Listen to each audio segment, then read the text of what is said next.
keessummaatiin Jamaree Miidiyaa har'a qophii keessummaa keenyaatiin keessummaa qaxalee tokko qabadhee isiniif dhufeen jira. Turtii bareedaa akka qabaannu shakku nu waliin tura.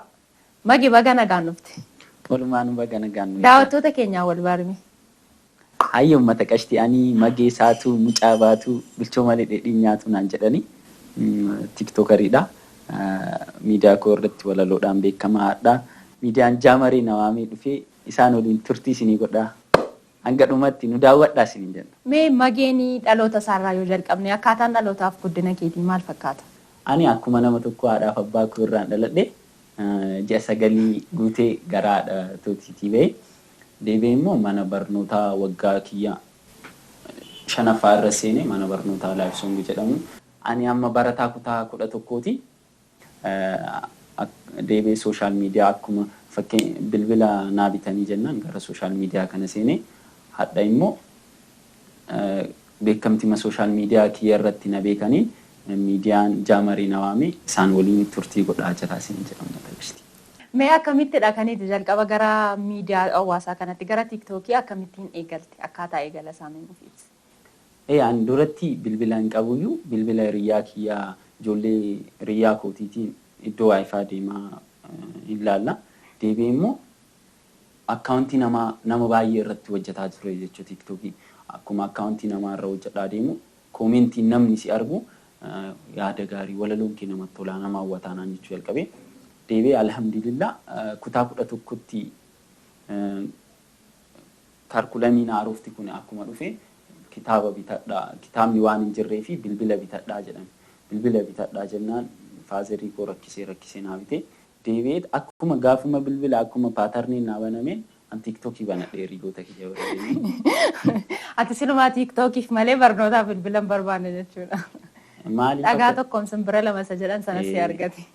Maaliif hiriyoota kiyya waliin rakkataa ture waan ta'eef amma erga kiyya argadhee wanta argette tiiktookii man banadhee viidiyoo irra gadhiise.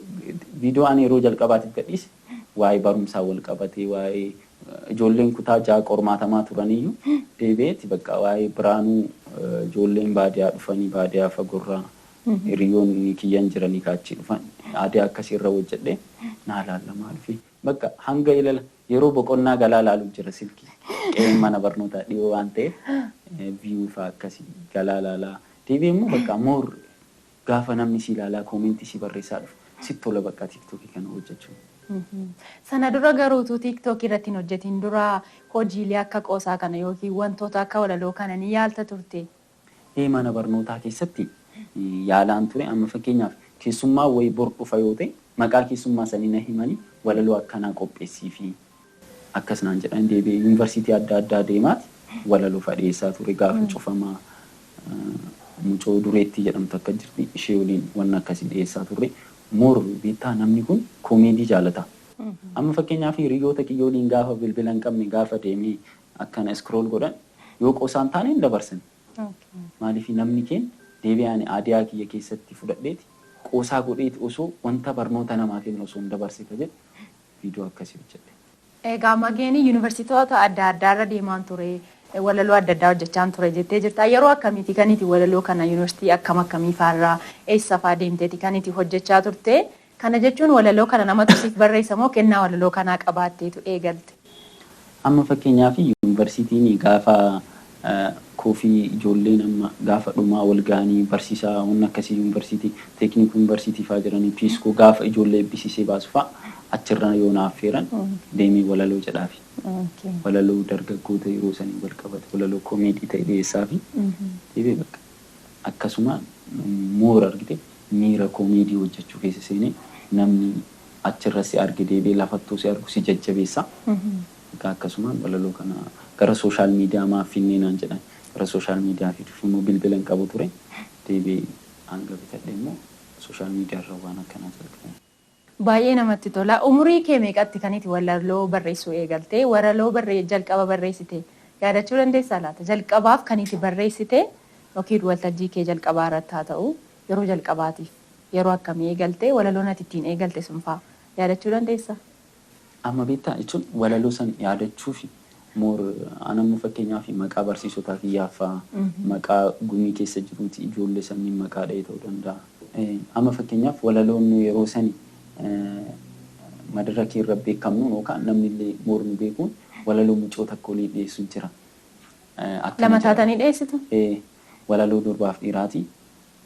Akkanidha. Mucayyoo lufii nagaa gaafadhu sirriitti si yaadee na bira dhaabbadhu annama gaariidhaa kafeete gaafadhu dursa olaa barru maqaa koo si himaa umriin koo 10 sirri maddaa'ima mana barnootatti Magarsaan jedhama naannoo kiyya keessa TikTokii gubbatti isaatuun beekama kiyya si himadhee kee eenyuun jedhama gaafa san isheen illee ana si gaafatee maana himtatini ammucoo manaatii naalloo lamaatiin wanta akkanaa kanaan gaafatini homaa sitti himu asin dhaabbatiin walaloo murdheeraa walaloo akkasiitiin beekamna. Baay'ee namatti tola dhugaa walaloo ajaa'ibaati. Hojiilee kanaan dura hojjette keessaa kan baay'ee jaallattu kan baay'ee sitti tolu daawwattoota keenyatti nuuf bohaarsi.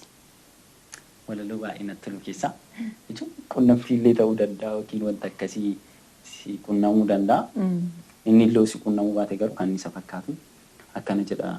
Kaleessa soo taa'u daandii san gubbatti dammoo argee bareedduu mucatti akkuma ishee argeen qalbiin kuwatamee itti dhiyaachuu barbaade saaksii fayyadamee akkanan jedheen na biran darbiin mucoo bareedaa jabaa waan feete sii godha si hankabaakabaa akkana na laalteen esseen hiyyeessaa qabeenya sirri qaboorri koo dureessaa obboleewwan koo muluun kan jiraatan Ameerikaa keessaa kana qofaa mitii jira inni biraa warshaan zayitii tokko maqaa kiyyaan jira jedhee sakka fadhee yeroo manaa fudhuun gachuun hin qofaa daaddaan natti dhufeera hin kenna qofaa. Mageeni baay'ee namatti tola. Maaliif kanatti shamarran irratti xiyyeeffattee yeroo baay'ee hojjettu?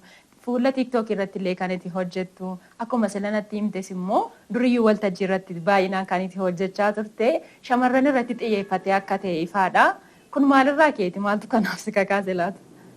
Amma fakkeenyaaf naannoo an jiraadhutti jechuun akkuma beekamu naannoo namni muluun jiraatu keessatti amma yeroo baay'ee dhiirri tokko shamaraa kaardii guutaa haadhaafuu waan kennuuf ka shamaraa kaardii guutu jira. TV immoo jechuun hojii xiqqoo hojjetee qansaraa amma fakkeenya guyyaa 5 qansaraa hojjetaa oolee birri san ishee yuudii itti ishee fixaa oolaa jechuudha. Wanna saniin kol qabatu walaloo tokko ture. Ana wanti nagarramee na dhiisuu didu dhiira guyyaa qansaraa hojjetaa oolee durbaa kaardii bitu.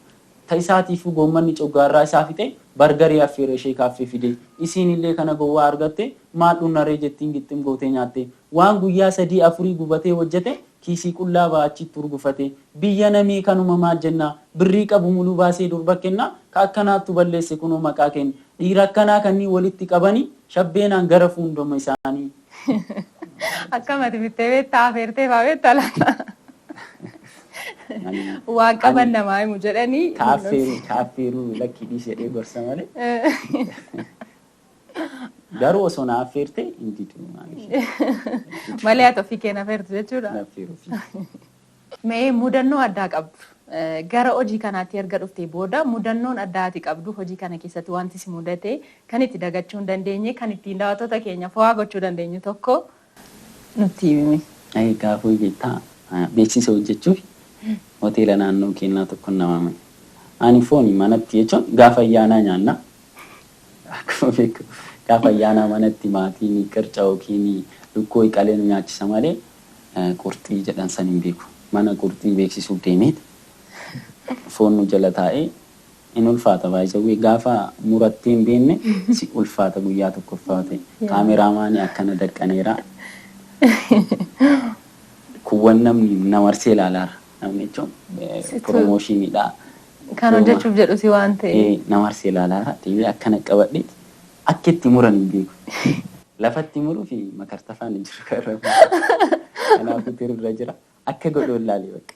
Deebii namni nasii qataara akka hin beekne waan beeku. Deebii kaameraamaanii waameeti. Akkanaa jennaan kaameraamaanichi asxaan agajii waameeti.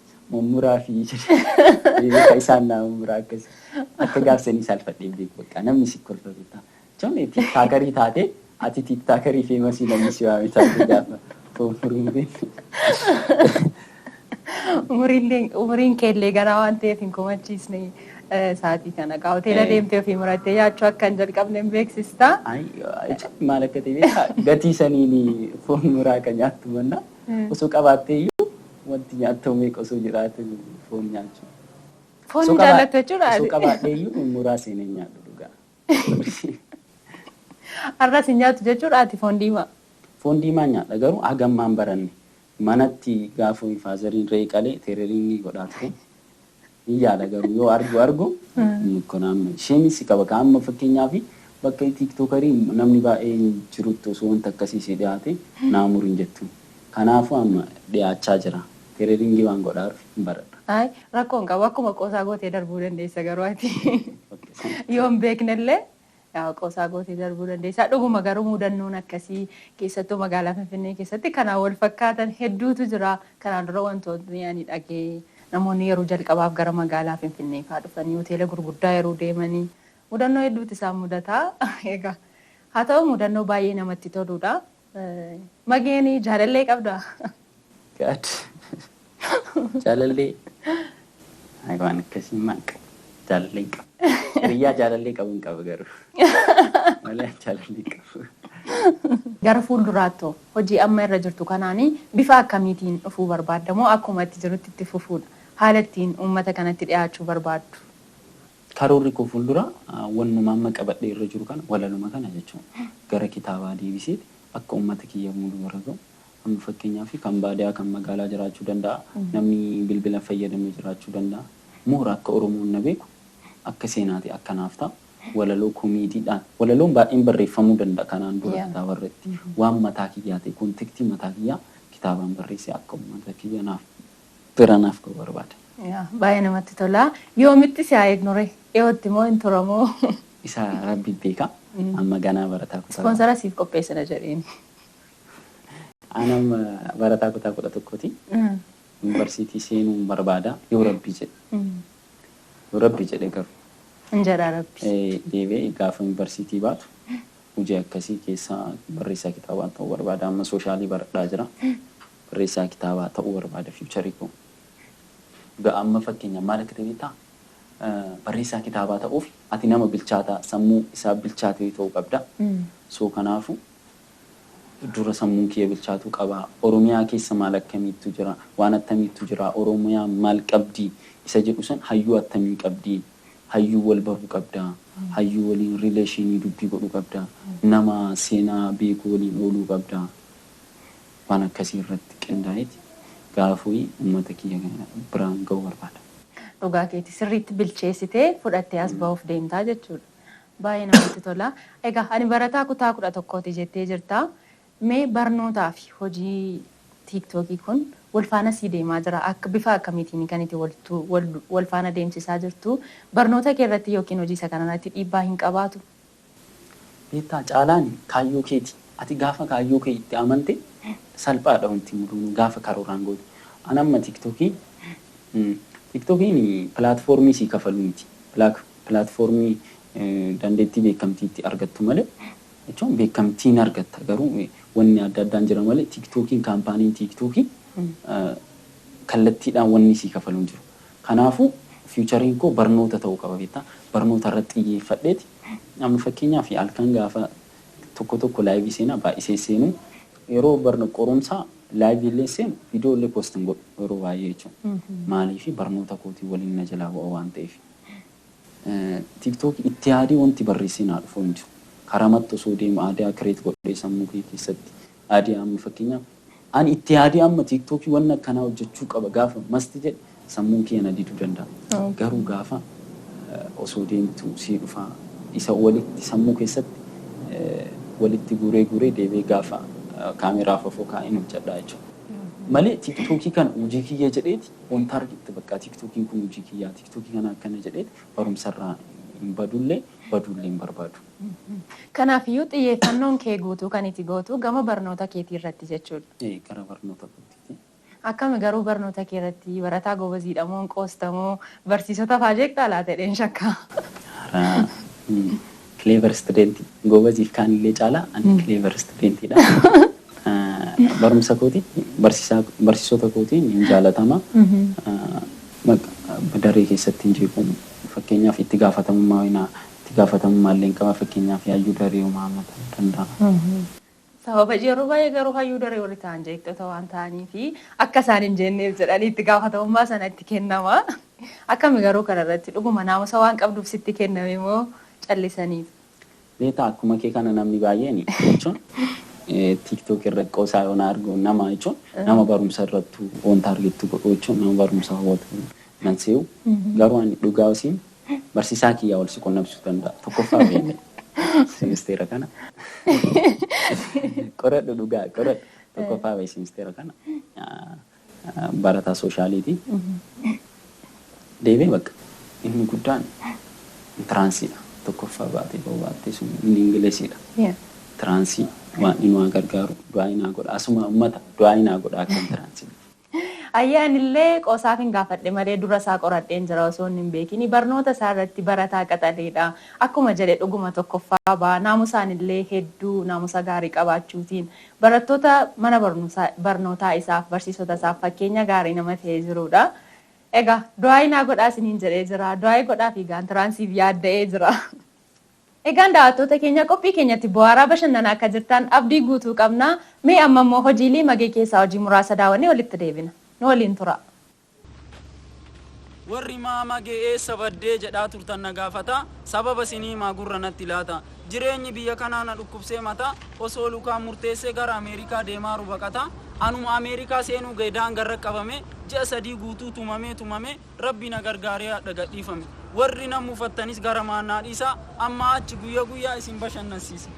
Udalalatee kana geettee Addis Ababa dhattee beektaa? Zimbal obolaa jallees Finfinneen jettu Addis Abaanes ka ormi jedhuunu garaan nu gubate Addis Ababa jedhe siriinis dhaabate handhuura Oromiyaa dachee kabajamtu maqaa ishee ganamaa Finfinneen waamtu seenaa ofiin beektu waan hin taane qaaqa akka keetii kanan nu balleesse maqaa Addis Ababa naan jennaan deebitee lammata uleen adda si baasa bakka lamammata amma akka malee sitti aaree jira osoo sin qolloofiin ka'ee deemna bira. Daawwattoota keenyaa viidiyoon ilaallee deebinee akkasin bashannansiise hin shakku koomentii yoo qabaattan viidiyoocha irratti isumaaf koomentii kennaa fi meegaa wanti ati osoo hin dubbatiin darbuun barbaadu ergaan dabarfachuu barbaadu keessumaa shamarran keetii fi ergaa dabarsuu barbaadu yoo jiraate asumaan mee ergaa kee dabarsiifiiti gaaffilee keenya gara dhumaatti fidaa waan jiruufi wanti jettu yoo jiraate. Wanta kanaa dhiisaa shamarran adara bilbilaa gaafuu gara dhiira keessaan qabu naa deebis ka jettuun gaammara dhiirri birrii kaardii jaambaan lafaara ka durba gariifa waan qaaqanii miti malaa dhiira kana waan birrii oomisheeti akka waasi yaaddesitti bilbilteeti baalaansiin qabu kaardii itti naaguuti ka akkana jetta afaan guuttattanii sheemiinuu isiniin qabu xiqqoo saalfattanii nu haadhamu nu abbaa keessan achiin lafa seenaa bilbiluu baattanii haga birrii kiyya kaardii keetiif fixu suuqii dhaqee armee buna takkan bitu isa rabbiin birattis naaf qabu galatu. Daawwattoota keenyaatti fufee gaaffii nan gaafadhamoo amma kana arrabsama. Akkami waan isaa nu arrabsumaaf dullaa fudhattee kaate walaloo jettee. No beektaa maaliif akka yeroo baay'ee kanarratti xiyyeeffadhu beektaa? Dhiirri tokko ati jaalachuufu barachuu qabda. Si galeenti? Jechuun beekumsa qabaachuu qabda. Gaafa beekumsa qabaatte jaalala madaalawaa namaa kennu. Jaaladheetii miti garuu. Kanaafuu lolaa dhiirri tokko akkaataa itti jaalate illee hin beeku shamarran illee amma fakkeenya jaalalli wal saama ta'eera bara kana dhugaa dubbanne jechuudha. Sooshaal miidiyaa irratti illee olaalte birrii kiyya nyaattee birrii koo nyaatee wanta akkasiitti dhufeera. Kanaafuu yeroo baay'ee aadaa akkasiitii saniif hojjedha beektaa. Amma wallaahi dhiyoo tana torbaan tokko dur mana bu'aa wayiin ture bakka namni qoricha durbaa ምናምን naan jedhan abbootiin si jaalanna baay'ee nutti bakka ittiin nuti jabaatu namni beektaa gaafa yaada akkanaa si kennu sitti tola sillee qoricha durbaa viidiyoo kiyya faana manaa jedhu jira walaloodhaan nama guddaa ta'aniiti bara bakka jabaadhaati cimii shamarran itti cimii bakka sirrii jettee qorsa qotiifasiin ta'an. Yaa dhugaadha walaloon kee ergaawwan hedduu qaba walaloonsaa ergaawwan gurguddaa of keessaa qaba barnoota gurguddaa dabarsaa garuu immoo kan ta'uu qabu an akkan jedhutti shamarran qofaafis osoo hin taane dhiirotaaf illee osoo itti nu dabartee maaliif jennaani irni gamalachuu akka jiru daawwattooti keenya illee ragaasiif ba'an anillee ragaasiif ba'a waan ta'eef lachuuf iyyoo osoo ta'e waan sitti fakkaata maal yaadda dhiirotaaf hoo hin qabdu walaloo maallee. Ani ruwaa. Ma waan dhiira taateef looguu fettee waan qina kan isaanii dhoksuuf. Duratti si jedheeraa beekan dhiira walaloo anumti nagarramii na dhiisuu jechuun dhiira guyyaa kan siraa hojjetaa walii durbaa kaardii bitu. Ta'isaatiif. Inni hanqina dhiirotaa dadhabbii xiqqoodha garuu waa'ee shamarraniif dhiiraa irratti mitiin.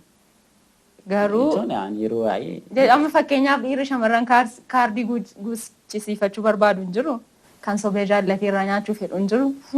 jechuun eega isheen jaalatteeni yoo qabaatte aagotuuf rakkoo hin qabu. Isin gaafa ta'u rakkoo hin qabu, shamarran gaafa ta'u rakkoo qaba.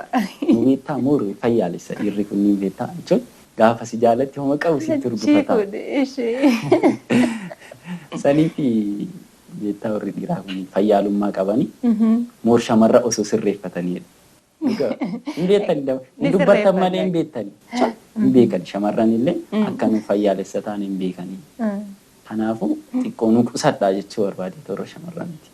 Namoota galateeffachuu barbaaddu maatii kee haa ta'u, hiriyoottan kee haa ta'u, namoota jireenya koo keessatti qooda guddaa qabu sadarkaan irra jiru kanatti kan jettuuf galata kee dabarsitee fi sagantaa keenya gara golabaatti geessina. Harmiitu tanna deette tanadhaa chaalenjii baay'ee dabarsitee asiin nageette hadha bakka kana kan taa'eef sababa isii galatoofachuu barbaada. Walaloo tokkoon ibsuu barbaada.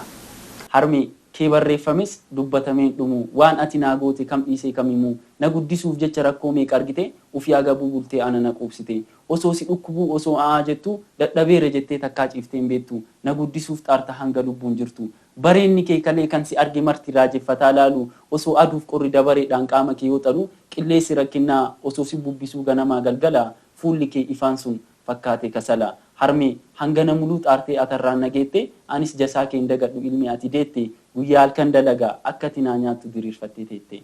Maatii koo hiriyoota koo deebi'ee immoo gara sooshaal miidiyaa kanatti namni mooraan galatoomfachuu barbaadu jira.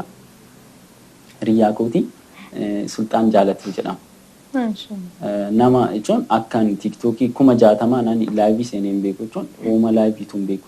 Nama bilbila isaa akkam fayyadamu naa godhe ayfoonii naaf laate jechuudha. Naaf laate gaafa argatte naa deebiftaa bilbila kanaaf fayyadam jedhee tiiktookii isaatiin hojjedhaa kilaasii isaa bulaa laayivii seenaa kilaasii bareeda waan qabuuf isa bira bulaa laayivii seenaa karaa yoo waamu bakka yoo waamam isa bakka wanna muduu qarshii kanaaf kenneetii bakka jechuun nama na jajjabeessu bakka nama moor akkaan hadha sooshaal miidiyaa kanarratti uummata kiyya akka gammachiisu nama naa godhe Sultaan Jaalatu jedhama. Asumaan baay'ee galatoom jedhaanii nama bakka amala qabeessaa nama hundaafuu bakka nama gaarii ta'e amma fakkeenyaaf akkaawuntiin kiyya ammas kan isaatii hojjedha. Bilbila kiyyaan hojjedhu moorri iPhone irratti bareeda waan ta'eef kan isaatiin hojjedha. Obboleessa koo baay'ee naa galatoomsiin jedha yoo laalaa jiraattee fi thank you so much my brother. Hayyee guddaa galatoomii. Afgaaffii keenya simattee istuudiyoo keenyatti argamtee nu waliin turtii bareedaa akkasii waan taasisteef guddaa galatoomi siin jenna. Isinillee baay'ee galatoomaa isin jedha miidiyaan jaamarii fuuldura keessan ifa isin jedha ijoollee akkana dandeettii qabanii asii dhiyeessitanii dandeettii isaanii akka baafatan moor gaafa miidiyaarra dhiyaatte moor aktiivii akka taatu si godhu. An miidiyaarra erga dhiyaadhee jette moor kaka'umsisiif ta'a ijoolleen akkana ka dhokatan hin jiranii ijoollee akkana akka miidiyaarra baaftanii fiichariin keessanillee ijoollee akkana jajjabeessu akka ta'u isin jedha. Baay'ee galatooma dhuma irratti walaloota akkasiniif qaba. Nuhi Oromoodha ilmaan abbaa gadaa warra kunuunfatee har'as qabu aadaa eeyyan Oromoodha saba akka galaanaa isa yeroo rakkoo dhaabbatu wal faanaa kan of keessaa qabu goototaa fi jagnaa dhara hin jaalannu waaqatti amannaa orma firan jennu hundaanii ammanna Oromoon arjaadha arjoomees jiraata rakkinni obboleessaa garaa isa nyaata ofii agabuu bulee ollaa isaaf laata ati bishaan jettu aannantu dhiyaata aadaan keenya kunoo akkana fakkaata. Galatooma uummata qashtii isin jaalladha. Egaan daawwattoota keenyaa turtiin magee waliin qabaanne kan kana fakkaatu ture qophii keenyatti hedduu akka gammaddan hin shakkinu asumaan YouTube chaanelii keenya subscribe godhaa dhageessaniif.